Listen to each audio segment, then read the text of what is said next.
صدر مملکت عارف علوی نے سال 2023 کے آغاز پر پاکستانی قوم اور عالمی برادری کو مبارکباد دیتے ہوئے کہا ہے کہ گزشتہ سال پاکستانی قوم کو مختلف چیلنجز کا سامنا رہا۔ ہم اپنی محنت، بہادری، اصرار، عزم اور مستقل مزاجی کی بدولت مشکل حالات سے نکلے۔ پاکستان کو مسائل سے نکالنے اور ترقی کی راہ پر گامزن کرنے کے لیے ہمیں اپنی ان صلاحیتوں کو بروئے کار لانے کی ضرورت ہے۔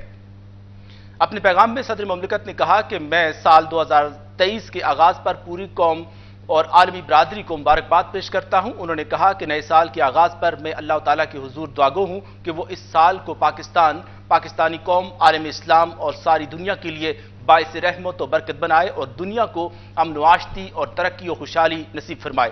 گزشتہ سال پاکستانی قوم کو مختلف چیلنجز کا سامنا رہا، مگر ہم نے اپنی محنت، بہادری، اصرار، عزم اور مستقل مزاجی کی بدولت مشکل حالات سے نکلے۔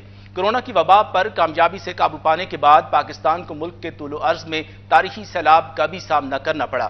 پاکستان کو آج مختلف معاشی مشکلات، سیاسی عدم استحکام، امن و امان کی صورتحال، دہشت گردی کی دوبارہ سر اٹھاتی افریت، موسمیاتی تبدیلیوں، غربت اور بڑھتی ہوئی آبادی جیسے چیلنجز کا سامنا ہے۔